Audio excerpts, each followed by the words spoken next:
Okay, nandito na naman tayo. Oh, bagong umaga na naman.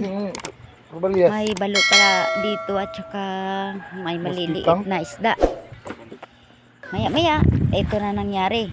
Nakabalot na yung mga isda natin. Para ilalako natin. Ang salmon pala mga suki, ito yung omega 3. Nagbibigay po sa atin ng healthy body and immune system. Good immune system po. Marami tayong makukuhang benefits dito sa isda na to. At lalo na yung buntis, natutulungan din sa mga baby kung kumakain yung ina nito. Marami pong benepisyo ang salmon pala, pwede rin ito sa mga medyo maedad na, lalo na yung mga uric. Kailangan nila po ito dahil ito po yung tinatawag na salmon omega.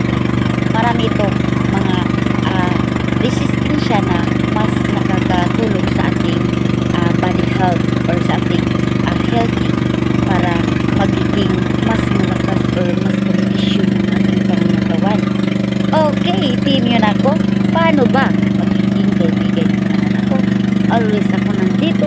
Pwede nyo akong i-subscribe at i-PM mga suki. Always tayo mag-free deliver sa ating dinadala na isda. Dahil doon na tayo galing sa sleeping dinosaur, patawid na naman ako dito sa kalsada. Ito nga pala yung mga anak ko. Ito yung pangtatlo ko, ito yung pangalawa, at ito yung panganay yung babae. Ayan, patawid na kami ng isla dahil magbrigada na kami ngayong araw. Start na po pala sa klase, mga ma'am at sir. Kumusta ang yung mga araw?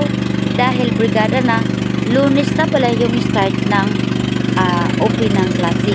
Maganda na kayo mga kids. Ano bang hinihintay nyo?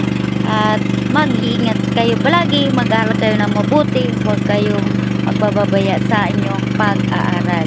Bye bye, dito na lang, and God bless sa aking mga suki.